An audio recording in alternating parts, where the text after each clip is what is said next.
Down সহযোগ কৰিছে Muthoot finance gold loan is good आरु एक्सपर्ट डिशवॉश बार जले मसालों और हल्दी का दाग का स्पेशलिस्ट।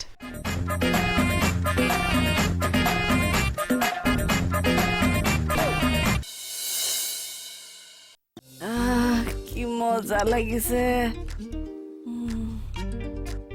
দিয়া দিয়া লগাই দিয়া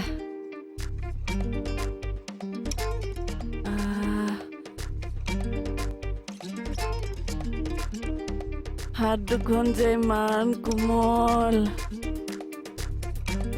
আই দেহা হাত পৰি গৈছে চিম্পি ইমান আৰাম লাগিছে চিম্পি অকণমান হেঁচি দিয়াচোন আই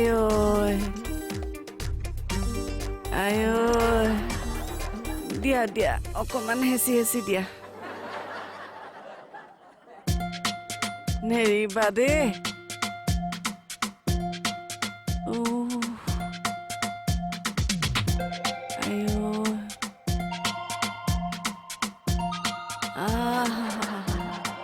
মোৰ টোপনিয়ে ধৰি গৈছেগে বৌ হা মোৰ কিবা টাইম টানি ধৰিছে ৰবা ৰবা তোমাৰ চাগে ৱাশ কৰিবলগীয়া হৈছে দিয়াচোন মা আপুনি অকমান ৰ'ব দেই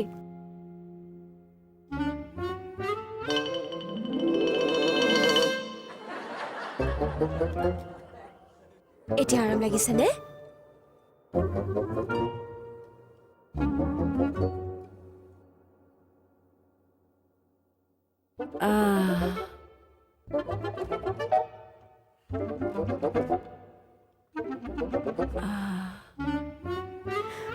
ভাল ভাবি কলো কিবা এটা আৰু হল কিবা এটা কি আৰাম হাতৰ বিষত থাকিব নোৱাৰা হৈছো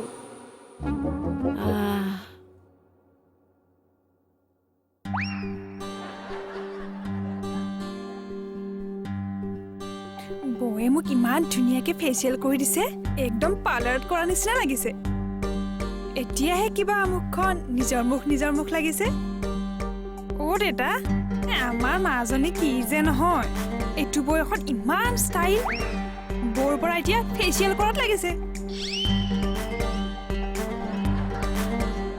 বৌ কিন্তু আমাৰ লগত থাকিলে বৰ ভাল হ'ব দেই মা আৰু মই ঘৰতে বহি ফেচিয়েল কৰি থাকিব পাৰিলো হয় দেতা মই চেলফি দুখনমান তুলি আহোঁ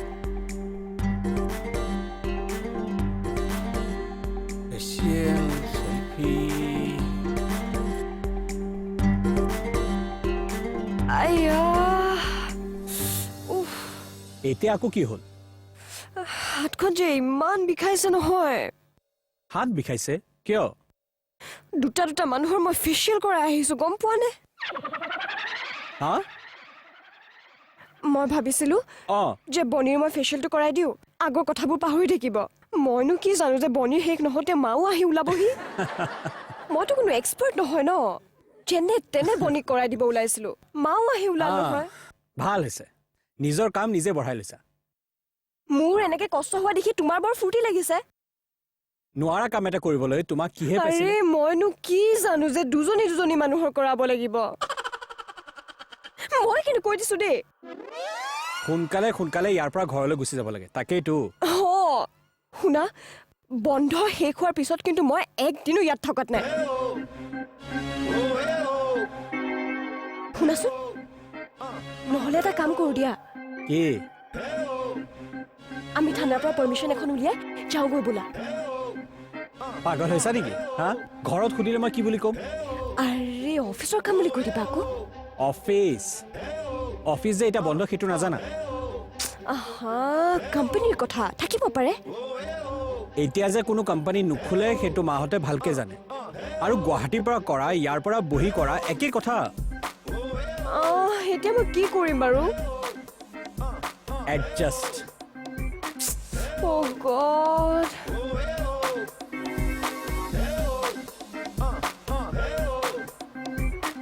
হেৰা কি কৰা এইবিলাক কঁকালটো আকৌ যাবলৈ বিচাৰিছা হা কিবা এটা কৰিব লৈছো কি কিবা এটা কৰিবলৈ লৈছা কোৱাচোন চিম্পিক চিলাই কাম শিকাম বুলি ভাবিছো কি কাম চিলাই কাম তাইতো বাকী কামবোৰ চব জানেই কিন্তু মই ভাবিছো তাই চিলাই কাম নেজানে ঘৰত থকা দিনকেইটা তাই এই কামটো শিকি যাওক যিমানেই চাকৰি বাকৰি নকৰক হাতৰ কাম জানিলেহে ঘৰখন ধৰি ৰাখিব পাৰিব নালাগে নেকি কিয় মই চিম্পি কিবা এটা শিকাম বুলি ভাবিছো তেওঁ উঠিল গা জ্বলি মোৰ গা জ্বলিবলৈ কিহে পালে শুনাচোন তুমি এইবিলাক কাম শিকাবলৈ কোনো দৰকাৰ নাই কিয় কাম এটা শিকিলে তাই বেয়া পায় নেকি তাই কাম শিকিলে মই আকৌ কিয় বেয়া পাম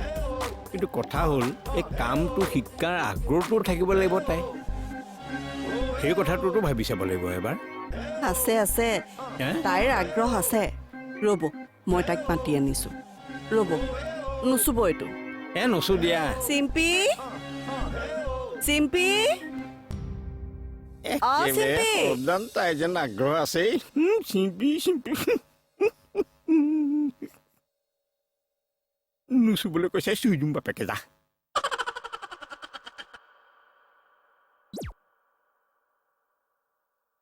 শুনা না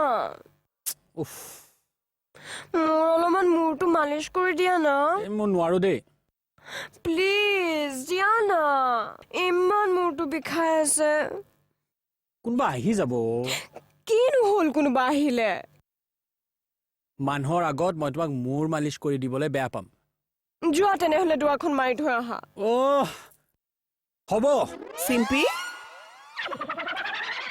মা সৰু ল'ৰা ছোৱালীৰ মাত শুনা যেন লাগিছে কোন আহিছে সৰু ল'ৰা ছোৱালী এইমাত্ৰ তহঁতৰ ৰুমৰ পৰাই শুনিছিলো কোন আহিছে কচোন কি যে কথাবোৰ কোৱা নহয় মা আমাৰ ৰুমত সৰু ল'ৰা ছোৱালী ক'ৰ পৰা আহিব বাৰু তেনেহ'লে সৰু ল'ৰা ছোৱালীৰ নিচিনাকে কোনে ঠেনঠেনাই আছে এক্টিং এক্টিং এক্টিং কালি ৰাতি তাই চিনেমা এখন চাইছিলে তাতে সৰু ছোৱালীজনীয়ে কেনেকৈ কথা পাতিছিলে তাকে শুনাই আছিলে চিম্পি তুমি এক্টিং কৰিবলৈকো জানা নেকি ৰাম কেতিয়াবা আমাকো দেখাবাচোন দেউতাৰে দেখি খুব ভাল পাব মা বাৰু শুনা মই তোমাক কাম এটা শিকাম বুলি ভাবিছো মোক কাম কাপোৰত ফুল তুলিবলৈ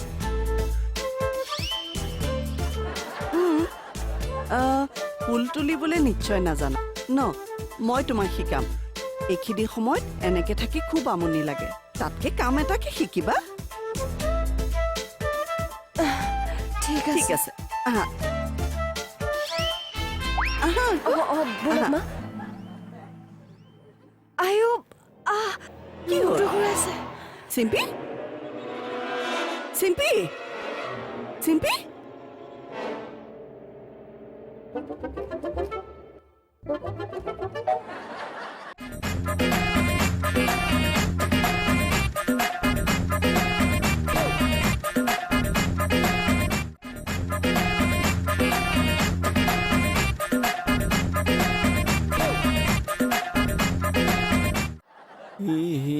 চামকলীয়া গোতে গধূলি হলে চামকলীয়া গোতে গধূলি হেৰি শুনিছে কি হ'ল এই নাৰিকল তেলৰ বটলটো ক'ত আছে দেখিছে নেকি বাৰু নাই দেখা নাৰিকল তেলৰ বটলটো ক'ত থলো জানো বিচাৰি পোৱা নাই নহয় তোমাকনো এতিয়া নাৰিকল তেলৰ বটলটো কেলে লগা হ'ল চিম্পিৰ মুখ ঘূৰাইছে হেনো নাৰিকল তেলৰ লগত এই নেমু অকণ চেপি লগাই দিওঁ বুলি ভাবিছো এতিয়া বটলটো ক'ত থলো মই চামকলীয়া গোতে গধূলি আৰে আপুনি এনেকে থমথমকে বহিয়ে আছে যে গধূলি কিয় মানে হয় থমথমকে নবহি মই কি কৰিব লাগে চিম্পি মূৰ ঘূৰাইছে সেইটো কাৰণে মই নাচি নাচি গৈ পেলাই চিম্পি মূৰত নাৰিকল তেল থপৰিয়াই দিবগে লাগে নেকি হেৰি আপোনাৰ মৰম দয়া এইবোৰ বস্তু নাই নেকি বাৰু একো নাই দিয়া সি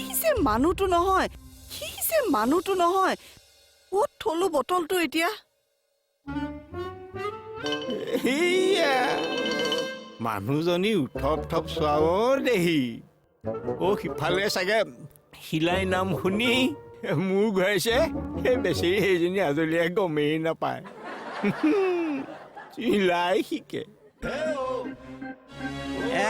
ফুল তোলাৰ নাম শুনি একেবাৰে মোৰ ঘূৰাই গ'ল গ'ল নেকি উঠা উঠা কি হৈ আছেনো এইবোৰ মায়ে চাগে এতিয়া নাৰিকল তেল আৰু নেমু কাটি আছে কি কিয় মূৰত লগাই দিব আকৌ মূৰত তেল লগাই বিন্দাছ শুই থাকিবা চিম্পি চিম্পি এই ভাল পাইছেনে অলপমান নাই নাই ভাল পোৱা নাই আজি আৰু ক'ত ভাল পাব ইছ ৰাম এনেকে আজিয়ে মূৰ ঘূৰাইছে নে আনকালেও মূৰ ঘূৰাই কাম বেছি হ'লে কেতিয়াবা কেতিয়াবা ঘূৰাই সেয়া মই জানো নহয় তহঁতে কামকে মৰিবি কোম্পানীৰ চাকৰি যন্ত্ৰৰ দৰে কাম কৰ চাগে সেইকাৰণে এনেকুৱা হৈছে এতিয়াৰ পৰা আৰু বেছি কাম নলবি বুজিছ স্বাস্থ্যৰ কথাও অলপ ভাবিব লাগে দেহা থাকিলেহে বেহা অ'কে মা হ'ব চিম্পি ঐ ধৰ তাইক দেচোন খুৱাই দে বেচেৰিয়ে একো গম নাপাই চাচোন চিম্পি ইছ ৰাম লাহেকে ৰাম চিম্পি ৰবা দেই মই অকণমান তেল ঘঁহি দিম নামি আহিছ যে টোপনি ধৰিছে নেকি মা অলপ অলপ ধৰিছে তেনেহ'লে যা শুই থাকগৈ তুমি গ'লেহে মই শুব পাৰিম মই আজি এইক অকলশৰে এৰি শুবলৈ নাযাওঁ মই এই লগতে থাকিম সুখীয়া ছোৱালীজনীক মই অকলে এৰি থৈ শুব নোৱাৰো নহয় তোৰ টোপনি ধৰিছে তই শুগে যা তোৰ টোপনি ধৰিলে গাত যে হুচ নাথাকে মই জানো নহয় যা আমাৰ ৰুমতে শুই থাকে ৰবা দেই নেমু অকণমান দিছো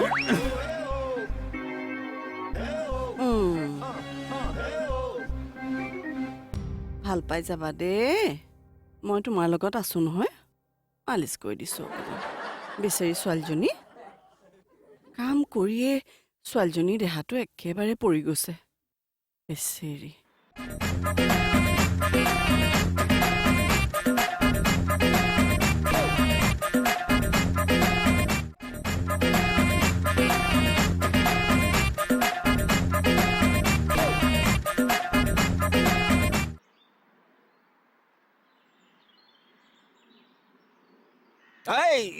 শুন দেতা চাহ একাপ দেচোন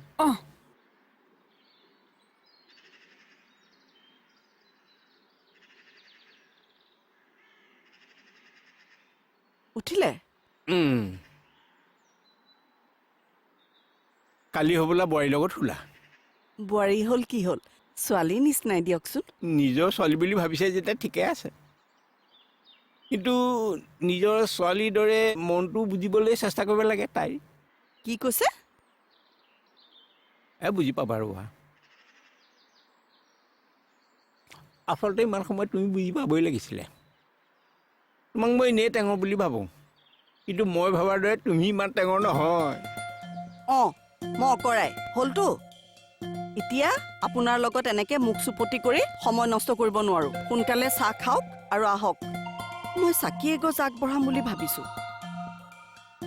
কিহৰ কাৰণে অহাৰ পৰা ইটো সিটো লাগিয়ে আছে তাকে বোলো চাকি এগছ আগবঢ়াই দিওঁ বন্ধ খুলিলে পূজা আভাস দিব লাগিব ধৰা তাই একো হোৱা নাই আপুনি ক'লে হ'ব নেকি মই এনেই কোৱা নাই সেই কথাটো ভাবি চিন্তি কৈছোঁ বুজিছা তাই আচলতে কি হৈছে জানা কি হৈছে তাই বৰ কষ্টত আমাৰ ঘৰখনৰ লগত মিলিবলৈ চেষ্টা কৰি আছে ৰাতিপুৱা আমি ভবাৰ দৰে তাই সোনকালে উঠিছে ইটো সিটো কাম কৰিছে কিন্তু এই সকলোবোৰ তাই বৰ কষ্টত কৰিবলৈ চেষ্টা কৰি আছে যাতে আমি তাইক বেয়া নাপাওঁ আপুনি কেনেকৈ জানিলে সিহঁতে তাত সময়বিলাক কেনেকৈ পাৰ কৰে মই সকলো কথাই গম পাই গৈছোঁ। ইয়াত তাই সম্পূৰ্ণ এটা বেলেগ পৰিৱেশত আছেহি। ইফালে আমি বেয়া পাম বুলি আমাৰ মতে চলিবলৈ চেষ্টাও কৰি আছে। তাই অহাৰ পৰা আমি তাইক ইমান মৰম কৰিছোঁ যে তাই আমাৰ পৰা বাচিবলৈকে মাজে মাজে জ্বৰ উঠে, মূৰ ঘূৰাই। সঁচানে? একেবাৰে সঁচা। আমি তাইক কৰা মৰমবোৰ তাইৰ কাৰণে মৰম নহয়, আহাৰমাল হৈছে। সেইকাৰণে মই এটা কথা ভাবিছোঁহি। কি? ইহঁতনো ইয়াত কেইদিন থাকিব? বন্ধ খোলাৰ লগে লগে সিহঁতো ইয়াৰ পৰা যাবগৈ। গতিকে তাই তাত যেনেকৈ আছিলে তেনেকৈ থাকিবলৈ দিয়া। মিছাতে মৰম কৰিবলৈ গৈ তাইক আৰু কষ্ট দিব নালাগে। অঁ, মোৰ গোসাঁই ঘৰত আকৌ কোনে টিলিঙা বজালে? তাকে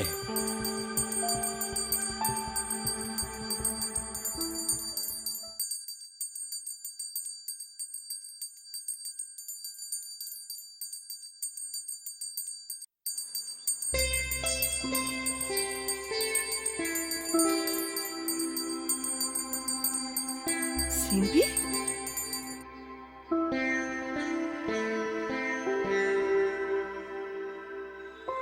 আপোনালোক আহিবলৈ টিলিঙাটো বজাই দিছিলোঁ মা। বাহ, আজি নিজেই সাৰ পালা যে, আৰু পূজাটো লাগি গ'লা। বঢ়িয়া। চেষ্টা কৰিছোঁ। বেয়া পাইছা নেকি? নাই নাই, কিয় পাম? চিম্পী, মই তোমাক কথা এটা সুধোঁ। সোধক মা।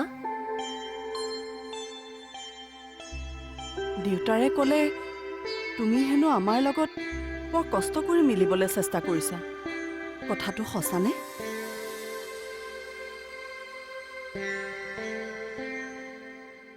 সঁচানে হীৰক?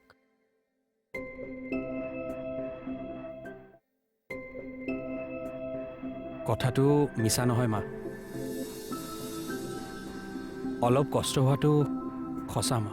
আচলতে মা, প্ৰথমতে অলপ কষ্ট হৈছিল, কিন্তু তাৰপিছত মই নিজেই এডজাষ্ট হ'বলৈ ট্ৰাই কৰিছোঁ।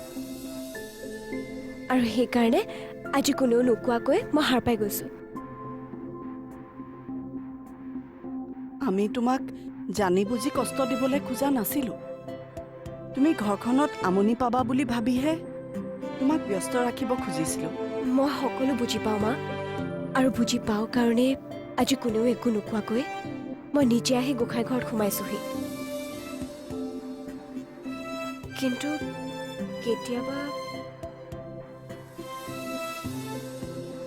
কিন্তু এতিয়া সকলোবোৰ ঠিক হৈ গৈছে মা। মই মোৰ ৰুটিনখন সলাবলৈ পাৰিম।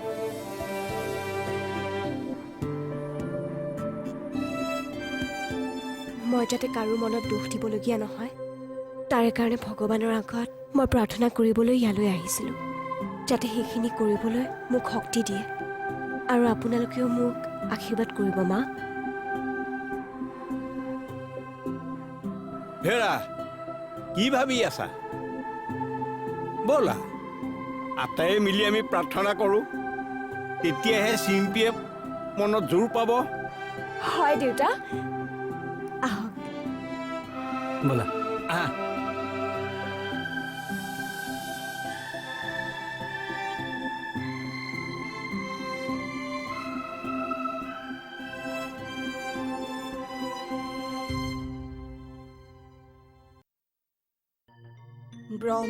ব্ৰহ্মাদি কৰি জীৱ যত ৰাম ৰাম ৰাম ৰাম ৰাম আমি সজামাজে আছয় ঘুমতি যায়।